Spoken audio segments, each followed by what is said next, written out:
What up, y'all? It's your boy, the Hood Nerd, back with another episode of the Hood Nerd Red Pill Talk presents the Deep Dive. And today we'll be discussing Joe Budden getting caught up in his sexual harassment situation. And if we being honest, I wasn't even gonna touch it. I just put that video out yesterday.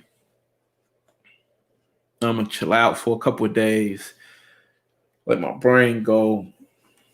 And of course, this is, my YouTube channel also. So for those who haven't, it's the Hood Nerd Red Pill Talk presents the Deep Dive. You can get over there and subscribe. If you just want to hear it while it's on YouTube. So, that is what that is. But, for the YouTube viewers who are looking at it, hit the like, hit the subscribe button, hit the share button. But, I was going to let it go today.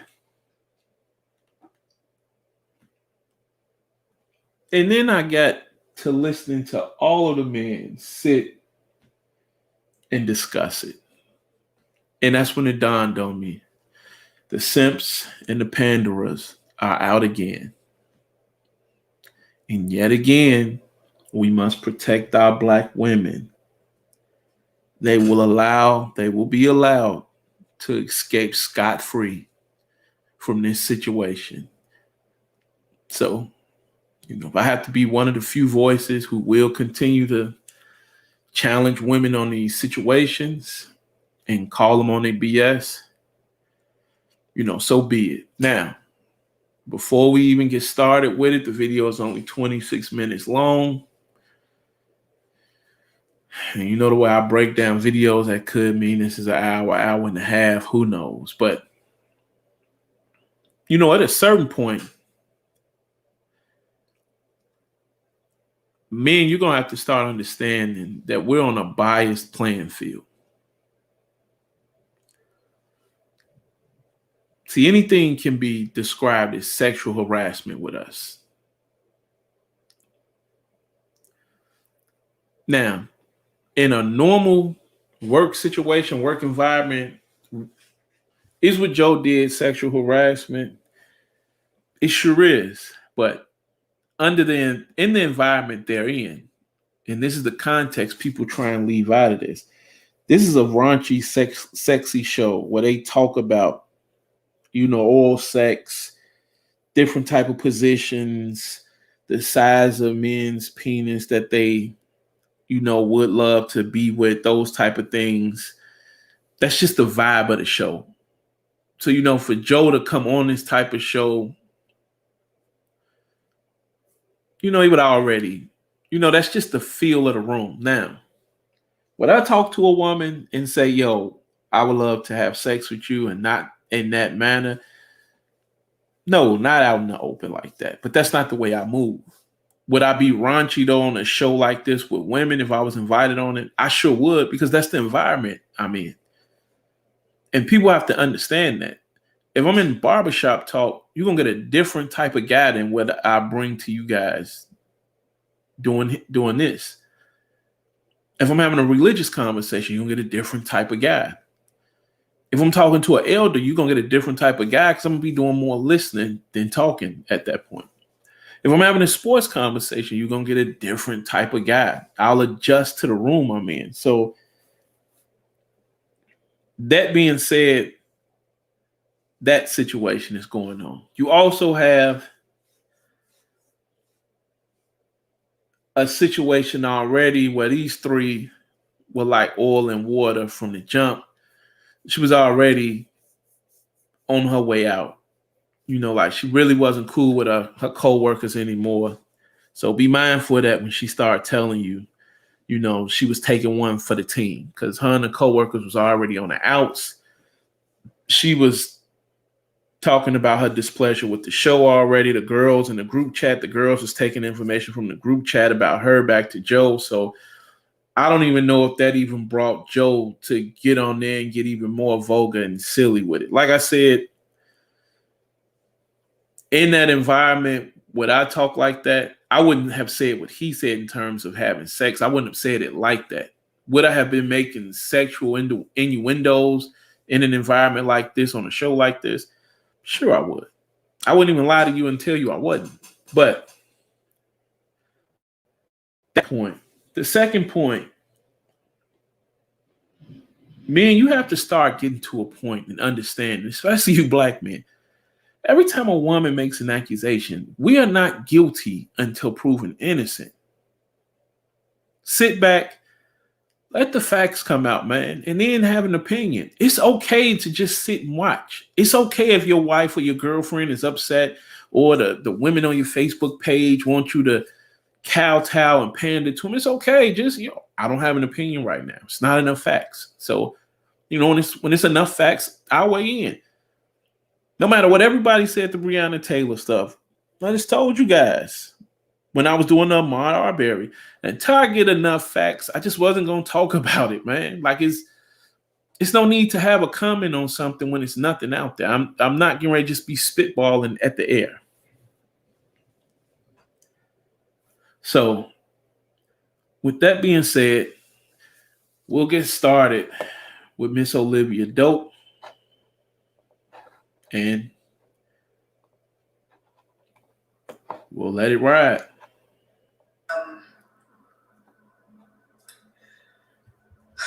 My departure from See the Thing Is podcast, as well as the Joe Budden Network, I am here today to, still uncomfortable, but find the bravery to finally speak on a very embarrassing situation. Not only to start my healing process, but to help give encouragement to others who have similar stories of sexual harassment in the workplace. On January 18th, 2021, Joe Budden sat in on a recording of the female-led podcast I was a part of and continuously made sexual suggestions. Now, January 18th. That is 4 months ago, y'all. 4 months ago, this happened. Basically. 4 months ago tomorrow. Is it a coincidence that he going through the storm he going through with his own podcast, with his co-hosts, and them needing to see the books and all of that just happening this past, them having a response this past weekend, all of that attention and that storm is surrounding him. And then today, she just says, today I just woke up with the courage to, I just wanted to tell my story now for all my ladies out here. You man better start understanding what's going on out here, man. I ain't gonna be here forever to fight this battle for you. You're going to have to let your nuts hang low and understand you got a pair and stand up for yourself, man. Because at a certain point, I'm going to get tired and go on about my business. And I'll be like Angela Bassett in Waiting to Exhale. I'm going to just set fire to this podcast, man. Let it go up in flames. Say I've done what I can, and I'm out. Remarks to me that made me extremely uncomfortable, as well as fearful of dampening the mood if I didn't laugh along while he made those sexual remarks to me. Those moments were not only, excuse me, those moments not only live on the internet forever, it also forced me in the decision of quitting the podcast. And I'm now in a place where it was traumatizing, embarrassing, and I've decided that I have to actually speak up, because not only was it important for me to walk away from it, it also is important for me to speak up, not only to help heal myself, but also to probably help others in the future and let them know that this probably wouldn't be the best situation for you to enter into working with this person.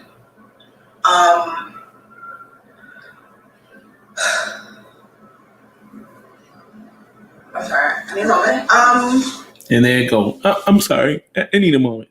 Tear, eyes not red or nothing. But here we go again. I just figured now would be the time. 4 months. Now, again, if I felt that way in the moment, I'm going to tell you, yo, I feel a certain way about that. Don't do that. Like, yeah, you coming on a little too strong. Chill out. But see, this is when I say, fellas, this is the trick bag women have us in. And it's a funny trick bag, but it's a trick bag nonetheless. Now, if I looked at a woman and said, yo, you got a nice rack on you, or your breast big, or your behind big, you know what I'm gonna get? You sexually objectifying me. Now, I told you guys about the story. She wasn't my wife then, but we're going to meet her family down in Florida for a Christmas vacation. White woman is with her husband. I'm in the aisle seat. Literally, my wife is sitting right next to me. She come up to me and she just like, yo, what size shoe you wear? You have a big foot. How tall are you again? I'm like, what size 15? I'm 6'6". My husband's 6'8", and his feet are not that size. See, I told you he had a big foot, and it's like, wait, what? What are we talking about here? I understand what we're talking about here, but to be honest with you, because you're used to the jokes, and I won't even call them jokes, but you're just used to women doing stuff like that. It's just like, I just brush it off. Like, is it uncomfortable?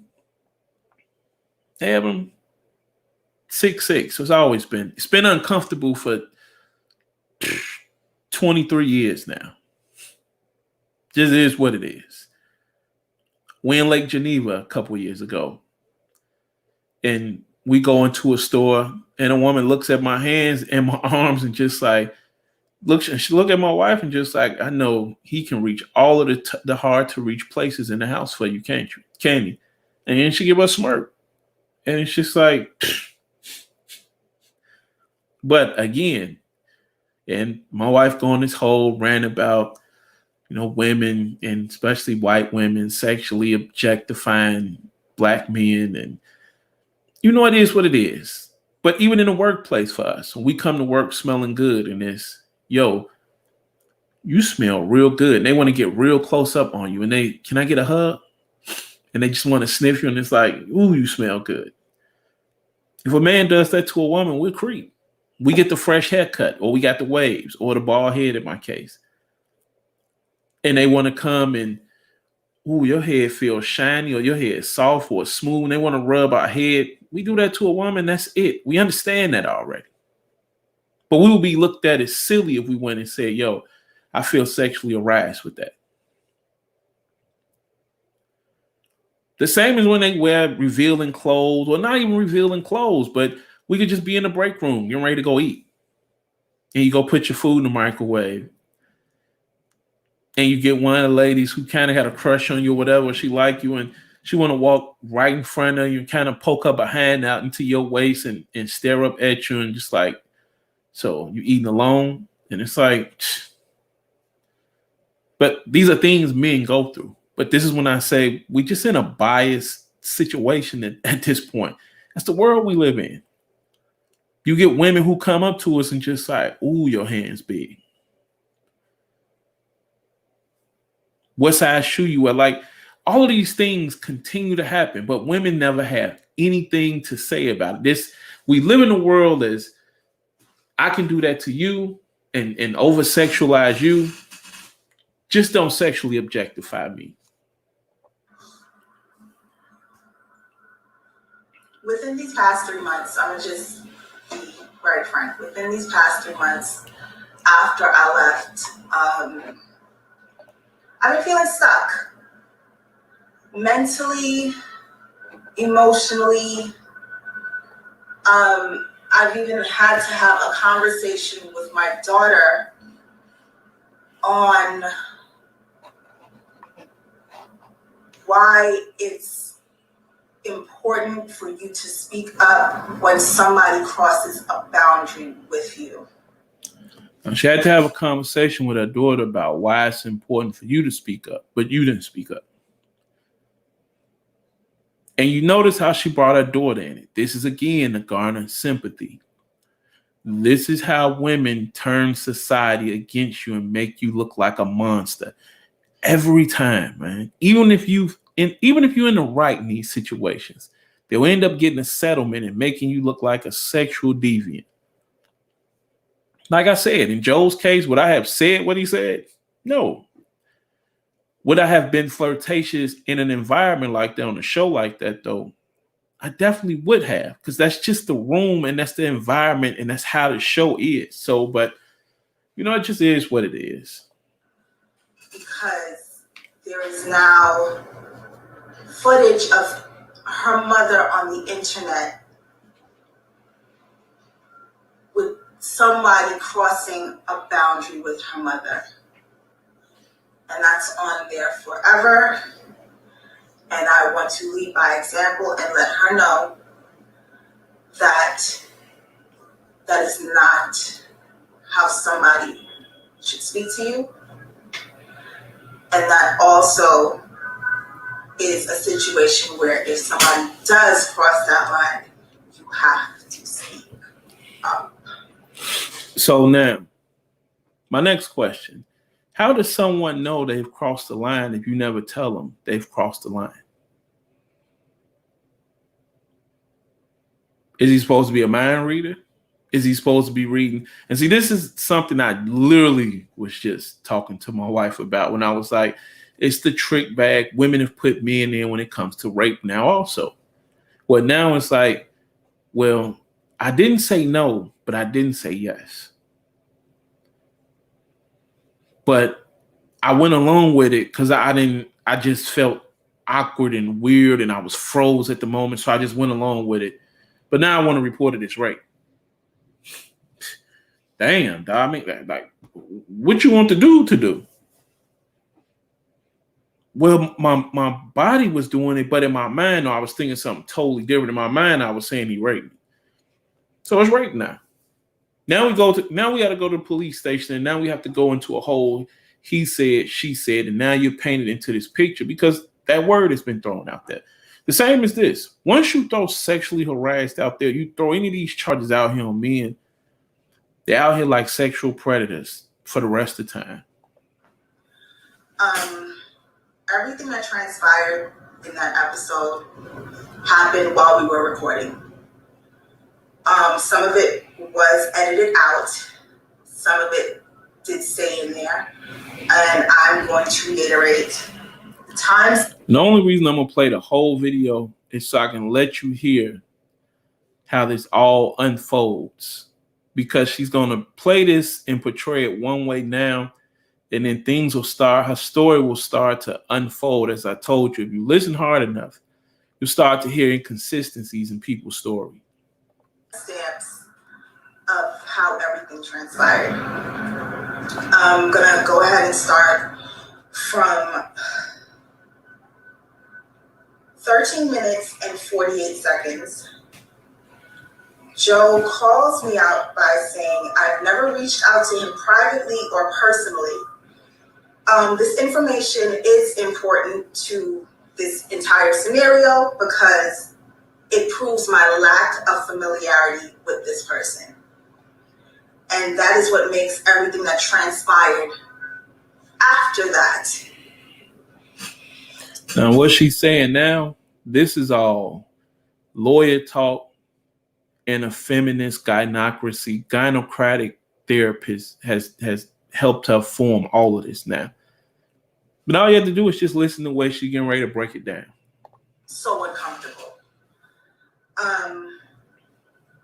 Even though I tried my best to laugh through it, to not, like I said, dampen the mood of the room while we were recording. Now listen to that. We're going to play that back again. To not, like I said, dampen the mood. This information is important to this entire scenario because it proves my lack of familiarity with this person. And that is what makes everything that transpired after that so uncomfortable. Even though I tried my best to laugh through it, to not, like I said, dampen the mood of the room while we were recording.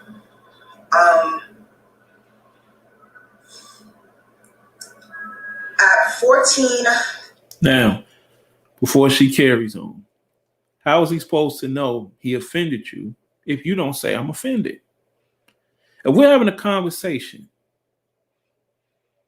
and it's a white boy and he's allowed to say the word nigga around other black guys, he get in the company of you and you with some of the black guys he say that word around, how does he know he's offending you if you don't pull him to the side and say, yo, I'm offended? The other ladies letting him talk like this, and that's the environment of the podcast, and that's the language you guys use on the podcast. How is he supposed to know you're being offended if you don't say it? But you needed to teach your daughter how to speak up for herself. I get it. 14 minutes, 34 seconds. There's an edit in the recording because Joe says him and I should speak more because, quote, he's been wanting to fuck me since we met. Everyone in the studio, including production staff, laughed uncomfortably while one of my co-hosts confirmed that to be true. That's projection. You don't know. That's the same thing a lot of bloggers are doing now with you, saying you looked uncomfortable and they could tell you're uncomfortable, but while you're smiling, that's you projecting. No one knows what that smile is, just like you don't know what those laughters are, which you'll later explain. But again, if a woman tells me that and I'm offended, how is she supposed to know to stop talking to me that way unless I tell her, yo, you're a beautiful lady or whatever, but yeah, I'm not into you like that. And, I'm offended that you would even come at me like that. So, don't do that again. See, she started out saying this is about boundaries, yet she's telling you she hasn't set any boundaries. He doesn't know what a line is because she hasn't set a line yet. But this is the game. This is when I tell you the damsel in distress. This is how they get you every time, man. I am mortified by this revelation, not only because it's revealed while we are amongst the presence of all of the production staff, but it's also being done while we are also recording audio as well as visual. That scene was cut out, and it jumps to Joe repeating we should speak more because we have the least dialogue. At 19 minutes and 26 seconds, another edit happens because Joe makes another suggestion to having sex with me. This is shown. Joseph makes another suggestion to have sex with me. That scene is edited out. And now, I'm going to say this for those who just listening on the podcast and not watching the YouTube video. She's reading all this off her phone at this point. This has been carefully crafted out. Carefully at this point.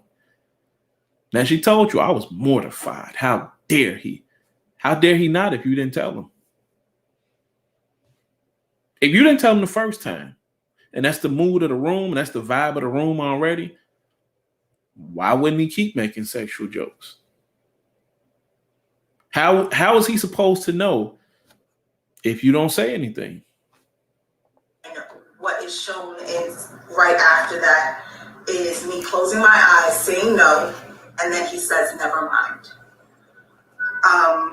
At 21 minutes, 30 seconds, Joe tells me to hit a button, bitch, because I didn't hit a sound effect fast enough. At 24 minutes and 54 seconds, Joe makes a comment that I am throwing my singleness in his face, and he thought we were going to be a network power couple. Once again, I'm trying to laugh all of this off. As it's transpiring, I reply by saying, sorry, Joe, we're not. At 25 minutes and 42 seconds, I make a comment about relationships in general within the conversation. Joe retorts that my shirt that I was wearing isn't buttoned like I'm single. Excuse me, I have to repeat that. My shirt that I'm wearing isn't buttoned like I'm single. I pause, cover my chest with my hand, and try to brush it off once again and continue the conversation. At 31 minutes, 42 seconds to about 35 minutes and change, Joe makes me feel like I'm in a hostile work environment by letting my co-hosts know that I am carrying the group because they don't dress sexy enough. Hostile work environment. Another hot topic and another hot button word. It's an alarm word. And you already know when you say I'm in a hostile work environment, what that means. Now, again, she's feeling in a hostile work environment. The other ladies are not feeling in a hostile work environment, according to them. And once again, the context around all of this is these are some of the conversations they have on a regular basis on the show with each other. So again, if that's the vibe of the room, at some point you're going to have to say, yo, these are 4 transgressions she done told you now in almost 40 minutes where she hasn't said, hey, yo, I'm offended. Chill out. Or, hey, yo, you need to chill out. They would have edited it out already. All she had to say was, yo, chill out, stop doing that. Or, we're going to have to go see HR, or, we're going to have a conversation with the authorities or whatever if I feel if you continue to do this. But not once has she said no. Because now not only am I embarrassed for myself in being objectified, but also you're making other women that I have to work with on a regular basis uncomfortable by telling them they don't. Again, projection. How does she know what these ladies feel like? But again, this is when I tell you, this is them starting to speak in code to all of the women, and the women will rally around, and they're going to get your black ass out of here, man. It's quite simple. And this ain't even a black thing. This right here is a man thing in society. And if men don't catch on to what's going on, it is what it is. But this is why I keep telling you guys, man, all of these chicks who seeking attention and attention whores with these huge social media followings and they trying to become famous. If you got a lady who's trying to become famous or even famous on social media, let her be, man. That bird for the streets, man. Let her go. Because at any point in time, when she gets, in order to get more attention, because you have to understand, you live in a world where all publicity is good publicity. No matter how this shakes out, now she'll be able to now be an advocate for sexual harassment. She'll be able to frontline and go have TED Talks and speak for all of these subjects. And, it's another bag out of it. And now you can say I'm a sexual harassment advocate and things like that. It's the world you live in, man. Dress sexy enough. Like I said, this transpired while recording in front of cameras and in front of the entire production staff. Now, you also have to understand why I say this. This is not live. They don't record live. They record and then they put it out a day later. So they could have stopped recording, if we're being honest, if she felt that offended. So with that, I'm sorry.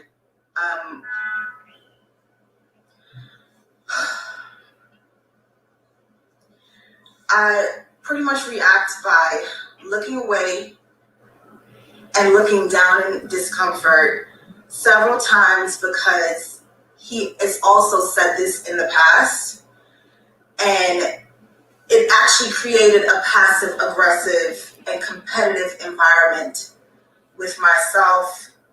Now, she said they had no communications. They didn't know each other. None of those things. Now we're saying this has happened in the past, and this has created an environment and a passive aggressive situation for me now. Now, which one is it? Did this all just happen today and this was a one-off, or is there some history to this now? But see, this is when I tell you, if you don't listen hard enough, man, these people will sit and tell you things, man, and it'll fly right over your head, man.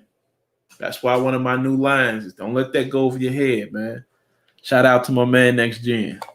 And my former co-host,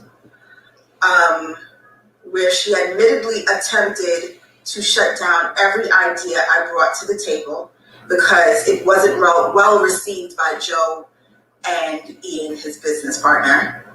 That same former castmate often relayed group chat conversations back to Joe, which I personally felt was done because she wanted to secure her spot as his favorite, because he's made it clear to the entire group that he favorites me.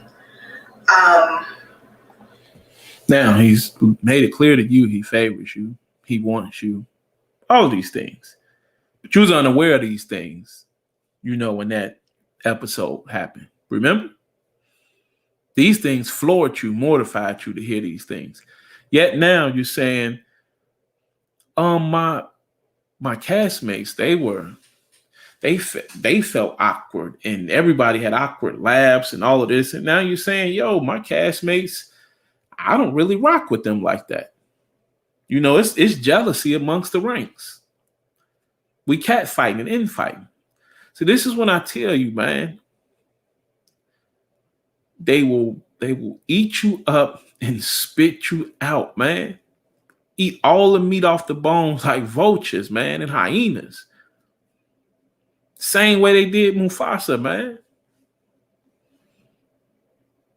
They'll be afraid till your body laying there. Remember that? They would never go after Mufasa in the movie. Till he fell and he was injured, he was wounded. And the same as Joe now that he's wounded and all this stuff happened over the weekend, what do hyenas do? They go in for the kill at that point. That's what's going on now. Fast forward, we usually take a pause for about 10 to 15 minutes during recording to kind of regroup and get to the next segment. During that break, I leave the studio to go inside of the green room where Joe is sitting there alone. He asked me if I was okay, and I just immediately said yes, to not even... We're going to go back to that. Try to further any sort of conversation as his favorite, because he's made it clear to the entire group that he favorites me. Now, just to do that again, she felt uncomfortable and floored and shocked by everything he was saying. And then all of a sudden he made it clear to the entire group that I was his favorite already. And I was the one he liked. But this gets better. Fast forward, we usually take a pause for about 10 to 15 minutes during recording to kind of regroup and get to the next segment. During that break, I leave the studio to go inside of the green room where Joe is sitting there alone. He asked me if I was okay, and I Now, a man that has mortified you, terrified you, sexually harassed you, and did all of that, you go into a room where he's at now, sitting by himself, to have another conversation where nobody is around. Telling y'all, man, you just can't make this stuff up, man. You can't make it up. And people will sit and eat this stuff up, man. This is how I tell people how gullible and crazy society is. And the human mind is just in general, man. You don't tell anybody anything and they buy it these days, man. just immediately said yes to not even try to further any sort of conversation or uncomfortableness. Now let's go back to that again. Segment. During that break, I leave the studio to go inside of the green room where Joe is sitting there alone. He asked me if I was okay, and I just immediately said yes to not even try to further any sort of conversation or uncomfortableness. Now you agree, so you don't have to further the conversation. So if you don't want to talk, why would you go? If you saw him in the room, the green room by itself, why would you go in there? You could have went anywhere else then. Why wouldn't you go somewhere else then? If you didn't want to have a conversation. But, it's just my ears hearing this type of stuff, man. Carry on. He then tells me to come, he's going to come back and sit with us and just give an on-air hug to lighten the mood. I say, okay. Fast forward to 2 hours, 16 minutes, and 3 seconds into the show. Joe returns and he mentions us and just giving us our accolades as we've been doing good thus far. This scene is edited once again because, let me rephrase that, go back. He goes down the line to give everyone their accolades. He starts with Mandy. He goes to Bridget. And then once he gets to me, the scene is edited again because he says, Olivia is unique because I want to fuck Olivia and the fans love her. That scene is edited out. Those words are edited out. But what's left there is me widening my eyes in shock and embarrassment because after he asked if I was okay and he said he would come back to lighten the mood. Now, when you watch the show in its entirety and you go back and you say that, she says widening her eyes in shock and embarrassment because there's a grin and a smirk on her face.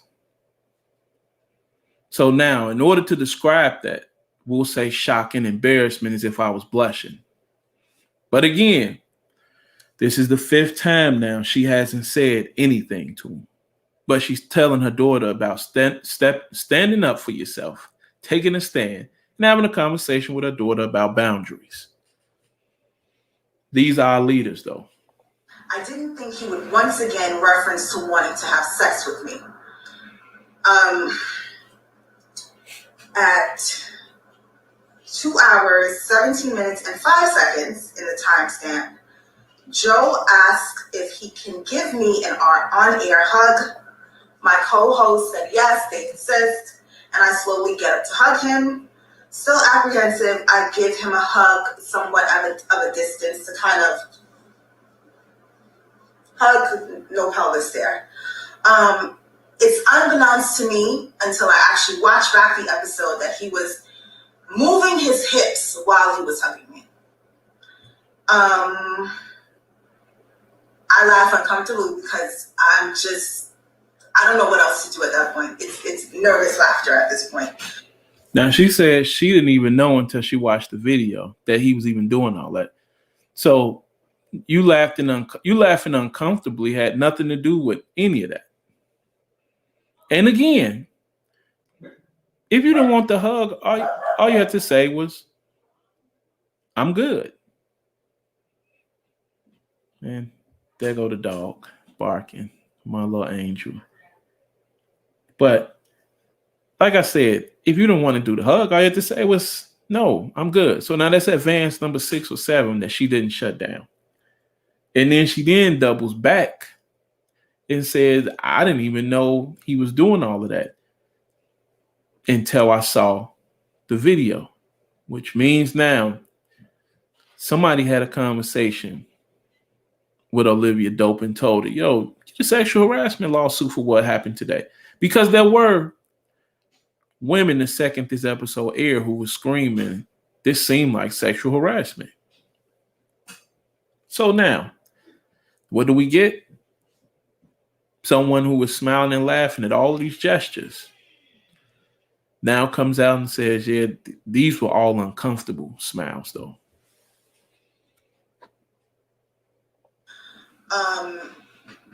Everyone else is like kind of chuckling, and I sit back down, and at 2 minutes, 17 seconds, and I'm sorry,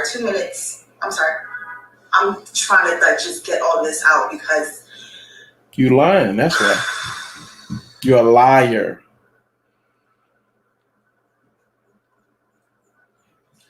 At 2 hours, 17 minutes and 38 seconds after I sit down after the on-air hug, I grab the microphone and I say, this is uncomfortable.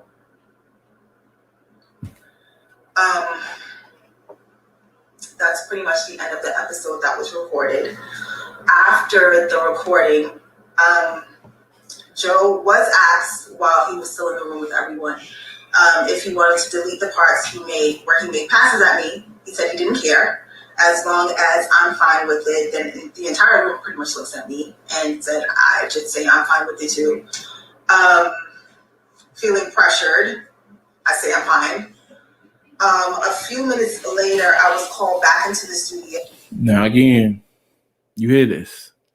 I'm feeling pressured. And never going to take accountability for the actions. Never going to take accountability for the actions.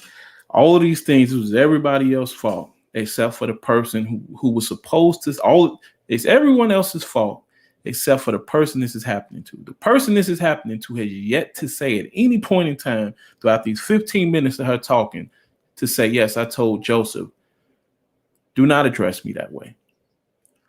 Don't touch me. Don't make any sexual advances at me. She hasn't said any of these things.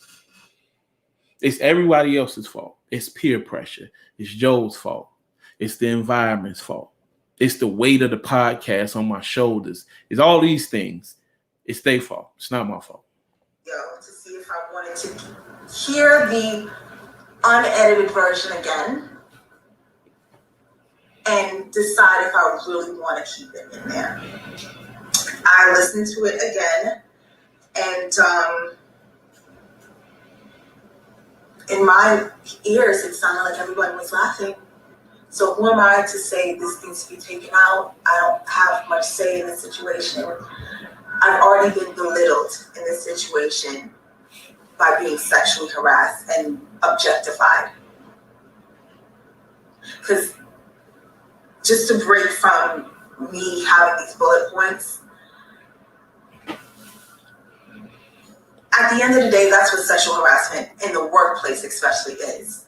Belittling someone, taking away their dignity in those moments of seeing them less than. So, as much we can say these are jokes, I'm an employee. I didn't have a previous rapport with this person before coming onto this podcast. I didn't have any romantic relations with him, nor did I want to at any given point in time in my life. And many would probably ask, well, if you know the history of Joe Budden, well, why would you sign on to do something like that? Let me tell you right now, if you're going to work and your intention is just to go in and do your job, it should be just that, no matter who's there. If you have no dealings with this person, they even admit to having no outside conversations with you up until that point. At no time should anybody feel comfortable enough. Well, I don't know how you guys can have any outside conversations, yet you've stated already that there was some things that made you feel uncomfortable already coming in. And that he let it be known to the whole group already that you were his favorite.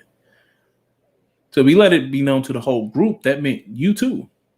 But again, like I said, man, people will tell you anything, man.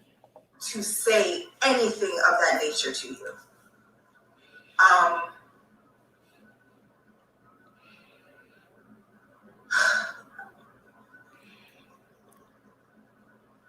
I don't wish anything that happened to me in that moment on anyone because, like I said, it was extremely embarrassing. I am mortified that when people search Olivia Doe, the brand that I've spent 10 years at least building, that comes up. I am mortified that after I quit, I had to have a heart-to-heart conversation with the child I gave birth to. I'm sorry, just let this pass. It's New York. It's New York. I am mortified that I had to have a conversation with the child that I gave birth to because she can find it on the internet, her friends can find it her teachers can find it on the internet, and say, look, that's your mother being belittled and sexually harassed and called a bitch. And I had to explain to her that's not how someone speaks to you. And told her, if someone does do that, you have to speak up. But I didn't myself speak up until this point. Now the question is, why did you speak up at this point? You had every chance in the world to just say, yo, and you double backed and said they asked you twice if you wanted to edit it out. And you still wanted it out there. So you wanted your children to hear it. You wanted people to hear it. Not to mention, if you was really worried about your child and your child's friends and the teachers, you wouldn't have been a part of that show to begin with. The subjects you ladies was talking about, the conversations you were having, the conversations, well, I won't say you, because you stayed pretty mild. That much I will say. You stayed pretty mild throughout. But the conversations your co-host was having on the show you was a part of was quite raunchy and very unladylike. So let's not come here now and act like you guys were having a political show or it was a religious show or something like that. It was a gossip show and it was about gossip and sex and a whole lot of other raunchy stuff. So, I mean, let's just be real about it and just be honest now and say, yo, I got a chance to get some money from Joe for sexual harassment and that's what I want. And just be real with it. A lot of you guys make this to be more than what it is. Don't come out and say, yo, I feel this way or I feel that way or I felt sexually harassed here or there. It's, look, man, I got a chance to get some money from this. And that's what I want at the end of the day. So I was being a hypocrite. How can I tell my child when someone sexually harasses you, you have to tell someone you have to speak up, and I'm not doing the same thing? So that is literally why I'm here today, to speak up for myself, start my healing process, like I said. And there you go again, I told you. They always tell you I need to start my healing process. I found Jesus. The dirtiest part of this all is she would bring her child into this. That's when you know you're dealing with somebody who doesn't, the moral compass is not where it should be at. When you need to bring your child into this. All you had to do was state the facts. This happened here, felt uncomfortable, and I want something done about this. And we didn't have to wait 4 months for that to happen. Why are we waiting until the weekend, all the Monday after the weekend that everything happened with him and his name has been buzzing all over social media for you to now say, today I have the courage to come out and do this? Like I said, I watched the video of that whole episode. I didn't see you look uncomfortable. You look awkward looking every episode. You were making the same facial expressions you make every episode. So, for you, I know you guys are trying to be slick because you don't want people to watch the whole episode. That's why you're giving them timestamps so they can go see what they need to see real quick, get the timestamps. Because most people, we live in a microwave society. They are not going to sit through and watch the whole 2.5 hours and get the full context of it. They just won't. And continue on with using my voice. There was attempts to intimidate, attempts to silence me. I can't be silenced. Now, she done timestamped and gave you all this proof, but she hasn't. Well, we'll wait. Let me listen to her out. I absolutely cannot. After listening to the recording again, Joe wasn't there. I listened to the recording with some of the production staff members. Once again, everyone, chuckled. So I'm like, well, I mean, if everybody's chuckling, just keep that in there. It wasn't until one of my castmates, Mandy, informs me that although the audio sounds funny, I looked uncomfortable. She looked over me and she saw that I was uncomfortable. So she suggested that we shouldn't keep those moments in the episode. And I agreed because I was uncomfortable. So they were edited out. Now you notice she's been leading throughout this whole video saying those were edited out. That was edited out. That was edited out. As if Joe edited out. When in fact, she requested for it to be edited out. One like Joe was going to hide it. What did he say? If you want it in there, keep it in there. So obviously the temperature in the room is something he was comfortable with. But more than that, she still won't even take the blame for editing it out. She went and threw it on the co-host and said, Mandy told me to edit it out. She said I look uncomfortable and that we should edit it out. So I agree. Which is, again, now putting you in. It's putting her into this, again, this little phase and this little box of she's helpless throughout all of this. Everybody is talking for this strong, powerful voice. She was the most thought-provoking out of everybody on the show. Well, Bridget was too. I'm not going to say that. But I would say if you was going to give it out of those two, she would probably be the most thought-provoking out of the two. But out of her and Bridget. But here it is again where it's just like, yo, yeah, we watched it again. So that's now what? Joe asked her to edit it. Did she want to edit it? She said everybody was laughing. It was cool. Who am I? Majority of the people liked it. Fine, I'm cool with it. That's the first time. Second time we did it again. I heard everybody laughing. So I dubbed it. Well, I ain't dubbed it, but I told them to keep it in there still. I was cool with it.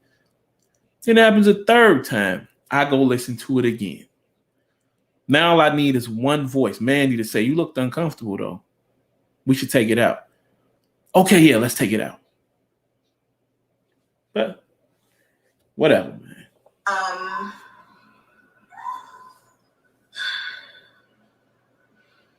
just wanted to speak my piece. It was really, really hard to even get up to this point. Sorry if I had to speak slow. Sorry if I had to stutter, and I just really had to take the time to really formulate what I was going to say and how I was going to say it, because there's so many thoughts that go through my head about this whole scenario, about the situation, that it's been hard to even get it out front of this camera right now.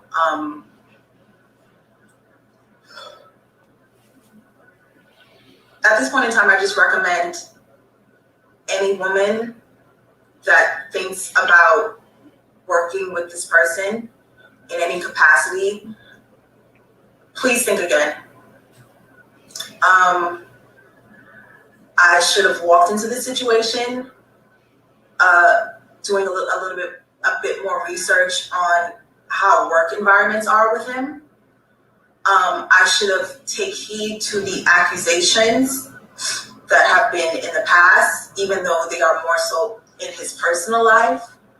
Those should have been red flags for me as well. So if you know about all of that, why did you take the job? And you know why she took the job? Because I want to be famous. These people don't even want to be rich anymore. I'm telling you, they want to be more famous than rich at this point, man. It's not really about the money anymore. They just want the notoriety. But now what do we do at the end? Because you didn't have the courage to step and tell somebody, yo, I'm uncomfortable, or don't say those things. Now you're going to say everybody should be uncomfortable working with him because you uncomfortable working with him, projecting. But at the end of the day, regardless of all of that, no one should ever feel comfortable enough to speak the way that person spoke to me. Ever.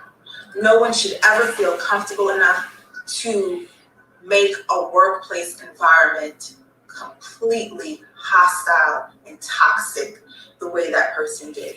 No one should ever feel like they can be sexually explicit and suggestive, not only to you while you're coming in just trying to work, but also in front of the entire production staff to belittle you. It should never happen. After I left, once I decided to quit, I informed my lawyer. My lawyer got on a phone call with his lawyer and informed his lawyer that these are the reasons why my client is leaving this network. She will not be returning. Once my lawyer informed his lawyer, I then informed my castmates via text, explaining to them that I am not built for the Joe Budden Network. My apologies to them, but I've prayed on it, I've meditated on it, but this is just not the right fit for me. No one responded in that moment, and I was removed from the group chat, but I did speak to both of them a week after. Also, after my departure, Joe then went on his podcast and made this statement. Excuse me, hold on one second.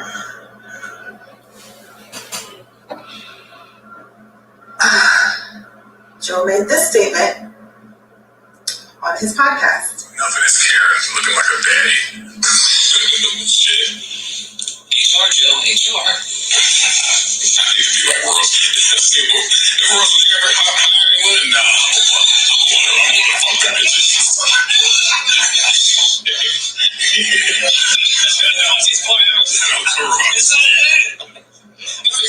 I'm about to say, that was like almost a direct quote. He said that shit. Now, of course, again, now we're going to use a conversation he had on his show where that's the temperature of the room on his show. It's basically three friends having barbershop talk, everyday dialogue between men, and it's just shown out for the world. But now she'll go back, and he wasn't saying, he was quoting somebody else who said that. And again, through all of this, well, I'll let her finish. It's just a minute left. If I hire any women, I'm going to want to fuck them bitches, is what he said after my departure from the podcast. I'm saying this situation one time and one time only. I have to just do this to start my healing process, because if I sit and let this fester inside of me any longer, I will not be good. I don't even know what to say at this point. I pretty much said my piece. I'm pretty sure I'm going to take a social media break after this because, yeah, I wish everybody love, peace, and Now, to wrap this up, she's going to take a social media break because she knows, okay, I done dropped this bomb. I'm going to get my followers up, which is all this is really about. I informed my lawyer that this is what I'm doing. We haven't heard that it's going to be a lawsuit filed just yet. And we also, again, through all of this, didn't hear her take any accountability for her actions to say, yes, I never told him any of those statements offended me. So, with all that being said, me wrapping this up,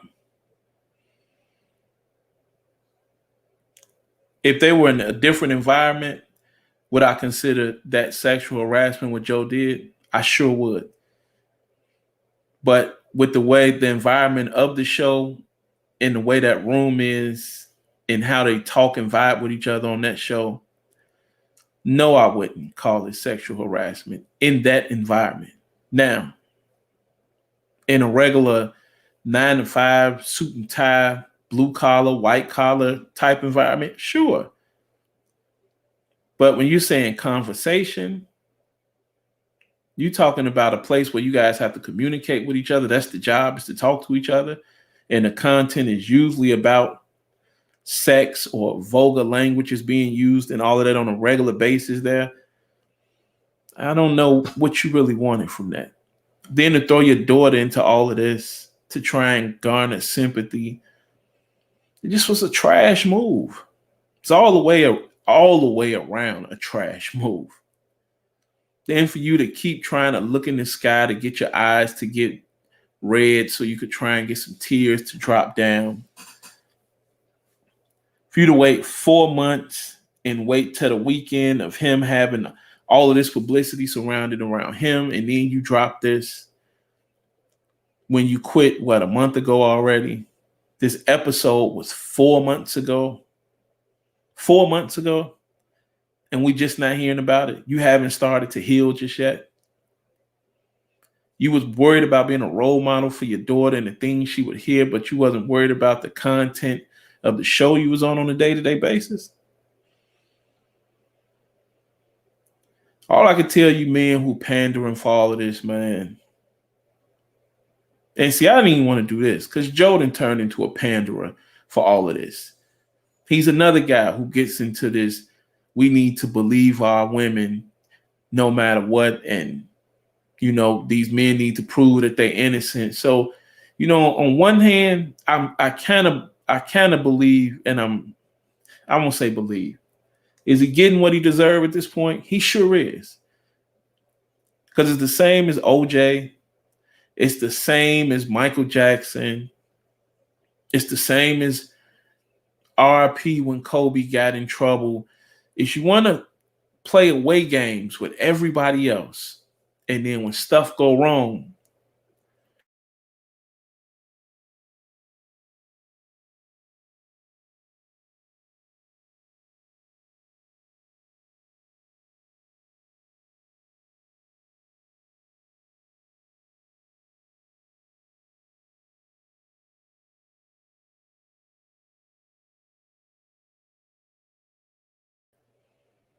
This is just how this operates.